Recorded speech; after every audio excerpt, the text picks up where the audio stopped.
편지 및 칼럼. 거대 양당 배만 불린 한탕 위성정당.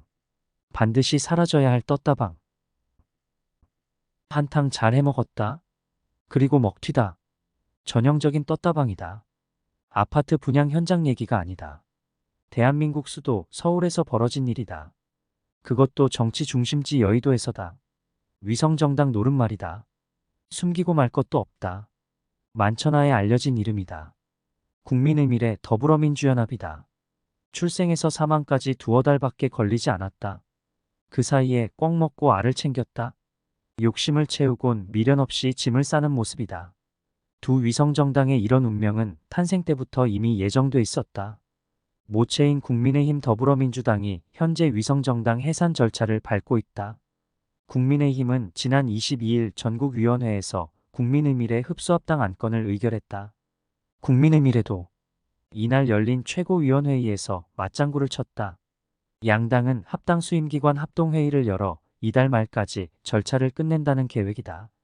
민주당과 더불어민주연합도 같은 날 똑같은 모습을 보였다. 각각 최고위원회의를 열어 흡수합당 진행안을 의결한 것이다. 다만 합당 절차 마무리 일정이 여당보다 이틀 늦은 5월 2일까지라는 점이 다를 뿐이다. 5월 3일로 예정된 민주당의 새 원내대표 선출 일정에 맞춘 것이다. 더불어민주연합은 끝까지 철저하게 새끼 정당, 호구 정당, 일회용 정당으로서 민낯을 낱낱이 보여주고 있다. 어미 정당과 위성 정당의 합당 절차는 의외로 간단하다. 각기 합당 수임기관 합동회의에서 합당을 의결한 후 중앙선거관리위원회에 합당 신고를 하는 것으로 마무리된다. 말이 좋아 합당이지 사실상 위성정당 흔적 지우기다. 스스로 생각해도 부끄러운 자식일 것이다. 그러니 속전속결하려는 그 심정은 이해가 간다. 달리 보면 어미가 제 새끼를 버리는 격이다. 두 어미는 처음부터 그리 착당했다. 도덕적 잣대를 들이대면 폐륜이라 할 만하다. 이를 지켜볼 수밖에 없는 국민들은 참담한 심정이다. 야바위판이 따로 없다. 야바위를 협잡의 수단으로 그럴듯하게 꾸미는 일이라고 사전에서는 설명한다. 그 판을 벌인 이들은 온 국민이 알만한 사람들이다. 이 나라의 정치 지도자를 자처하는 이들이다. 평소에는 부잣집 주인답게 짐짓 점잖은 채 한다. 나라의 운명이 자신들에게 달려있다고 한껏 거드름을 피운다. 선거철이 되면 하루아침에 돌변한다. 앵벌이처럼 변신한다. 위성정당은 표앵벌이용, 또 하나의 깡통에 불과하다. 선거판이 거치면 여벌 깡통의 운명은 이미 정해진 대로 굴러간다. 이내 발에 걷어차여 쓰레기통으로 향한다. 두 위성정당의 그 참담한 신세는 이번에도 유감없이 드러났다. 선거철표 구걸은 정말이지 눈뜨고 보기 어려운 현장이다. 납작 엎드리는 것은 기본이다. 무릎을 꿇는 굴욕도 마다하지 않는다. 딱 한 표가 부족하다고 울먹인다. 한 입만 달라는 거지와 다를 바 없다. 본 깡통이 가득 차도 배고픈 신용을 한다. 그러면서 자꾸 여벌 깡통을 손가락으로 가리킨다. 얼굴색 하나 변하지 않는다. 입에 침도 바르지 않는다.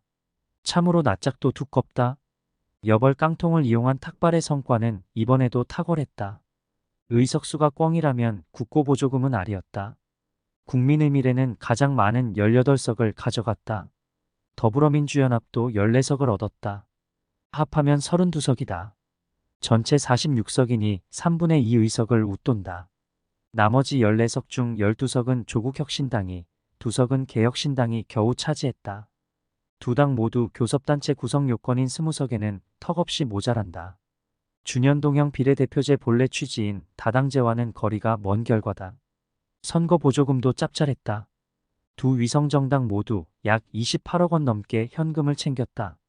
정확하게 더불어민주연합이 28억 2,709만 원, 국민의미래가 28억 443만 원이었다. 굳이 비교하면 더불어민주연합이 2,266만 원을 더 받았다. 이 보조금은 당연히 국고에서 나간다. 곧 혈세다. 국민의 돈이다. 두 위성정당 아가리에 피 같은 돈을 넣어줬다. 뱃속이 비어있는 것도 아니었다. 보조금의 근거가 된 현역 의원들은 직전까지 거대 양당에서 호의호식했었다. 말하자면 기름때가 가득했었다. 국민이 보기엔 눈먼 돈 같다. 위성정당이 길바닥에서 횡재를 한 것으로 비친다. 그런데 어미 정당들은 하나같이 아니라고 우긴다. 국민의힘이 보도자료를 통해 밝힌 관련 셈법이 이를 대변한다. 이에 따르면 선거보조금을 국민의힘은 177억 원, 국민의미래는 28억 원가량을 각각 받았다. 합치면 약 205억 원이다. 국민의미래 창당이 없었다면 선거보조금은 201억 원을 받았을 것으로 추산한다. 국민의힘은 위성정당 창당이 없었을 경우보다 약 4억 원 초과 이익이 발생한 것은 사실이라고 설명했다. 그러면서 이렇게 덧붙였다.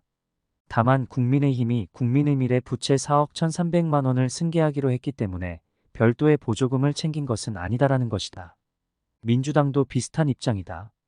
의석수나 득표수 등에 따라 배분이 되는 것인 만큼 금액이 큰 차이가 없을 것이라고 말한다. 거대 양당이 선거 보조금을 한 푼이라도 더 챙겼다면 그만큼 나머지 정당에 돌아갈 몫이 적어지는 것은 정한 이치다. 군소정당으로선 그런 푼돈도 생존과 직결될 수 있다. 국민의미래와 더불어민주연합은 이번 총선 과정에서 희한한 경쟁도 벌였다. 모체인 국민의힘과 더불어민주당으로부터 의원 꼬우기가 그것이다.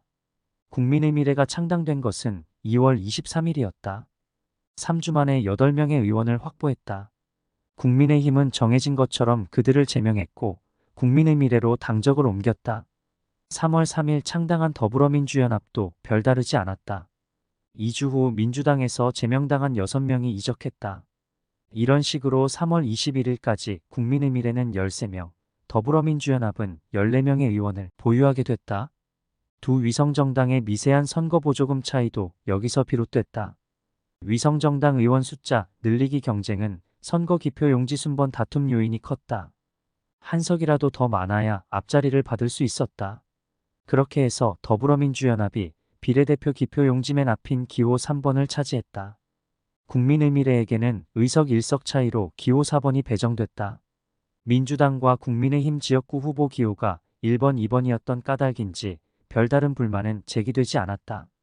간혹 유권자가 비례대표 기표용지에 1번, 2번이 빠져 있다고 항의한 것은 애교에 가까웠다. 위성정당의 어두운 역사는 이미 4년 전인 21대 총선 때 목도했다. 더불어시민당은 꼭 2달 만에, 미래한국당은 넉 달이 채 안 돼 사라졌다. 미래한국당은 국민의힘 전신인 미래통합당이, 더불어시민당은 더불어민주당이 모체였다. 당시 미래한국당은 19석, 더불어시민당은 17석을 각각 얻었다. 나머지 11석은 정의당 5석, 국민의당 3석, 열린민주당 3석 등으로 나눠 가졌다. 비례대표 47석 중 4분의 3을 두 위성정당이 가져갔다. 더구나 열린우리당은 더불어민주당의 제2위성정당 성격이 짙었다. 이번 22대 총선과 비교해 두 위성정당의 과점이 더 심했다. 위성정당은 거대 양당이 준연동형 비례대표제의 허점을 교묘하게 활용한 것이다. 거대 양당의 도둑 신보에서 비롯됐다. 깡패 짓거리 같은 횡포다. 말도 되지 않는 이 제도가 이번에 거의 그대로 재현됐다. 숱한 문제 제기가 있었음에도 이번 총선 때까지 그대로 살아남았다. 사라지지 않은 것은 바로 거대 양당의 입속 때문이다. 제도를 바꾸려면 관련 법을 개정해야 하는데 거대 양당은 굳이 바꾸려 하지 않았다. 그 책임의 크기를 따지면 원내 일당인 민주당에 더 있다. 21대 국회 4년 동안 과반을 훌쩍 넘는 의석을 유지했다. 관련 법을 바꾸려 했으면 충분히 할 수 있었다. 하지만 굳이 그리하지 않았다. 국민의힘도 사실상 방치했던 책임이 못지않게 크다. 그래놓고는 서로 탓을 하며 삿대질을 계속한다. 그러면서도 뒤로는 똑같이 웃는다. 겉 다르고 속 다른 정치판의 두 얼굴이다. 거대 양당은 위성정당과 흡수합당에 대해 그럴싸한 명분으로 포장한다. 윤재옥 국민의힘 대표 권한대행은 국민의미래와 합당을 당연한 일이라고 주장했다. 국민의힘이 같은 목표를 가지고 태어난 한 가족과 같은 국민의미래와 합당에 힘 모으는 일이라면서 그렇게 말했다. 한 가족이었다고 솔직히 시인한 것이 그나마 다행이라면 다행이다. 이현승 전국위 의장은 국민의미래와의 합당은 정치를 정상화하기 위해 풀어야 할 선결과제라고 강변했다. 윤영덕 더불어민주연합 공동대표도 둘러대긴 마찬가지였다. 꼼수 위성정당 비판에 대해 국민의힘이 위성정당을 창당하는 결정을 한 상황에서 맞설 수 있는 불가피한 선택이 이뤄질 수밖에 없었다고 변명했다. 그러면서 국민의 우려와 걱정을 해소하지 못해 죄송한 마음을 갖고 있다고 한 가닥 양심을 내비쳤다. 한 걸음 더 나아가 22대 국회가 개원하면 우려가 재발하지 않도록 적극적인 논의가 이루어졌으면 한다고 밝혔다. 그냥 내뱉은 헛소리가 아니었으면 한다. 민주당이 마음만 먹으면 준연동형 비례대표제 폐지는 가능한 일이다. 과반수를 훨씬 넘는 대승을 거뒀으니 할 수 있다. 이번 총선 전에 국민의힘은 병립형 비례대표제를 당론으로 채택했었다. 최소한 반대하지는 못할 거란 얘기다. 국민들도 흉물 같은 이 제도를 앞으로는 보고 싶어 하지 않는다. 더 이상 그 꼴 보기 싫다는 게 모아진 민심이다. 위성정당 방지법 처리는 22대 국회에서 맨 먼저 할 일이다. 빠르면 빠를수록 좋다. 위성정당이라는 흉물을 제거하지 않으면 국민들이 정치에 등을 돌릴 수 있다. 정치에서 한번 멀어진 국민들의 마음을 다시 끌어오려면 몇 배의 힘이 든다. 그러니 다른 건 몰라도 여야가 합심하지 않을 이유가 없다.好热闹。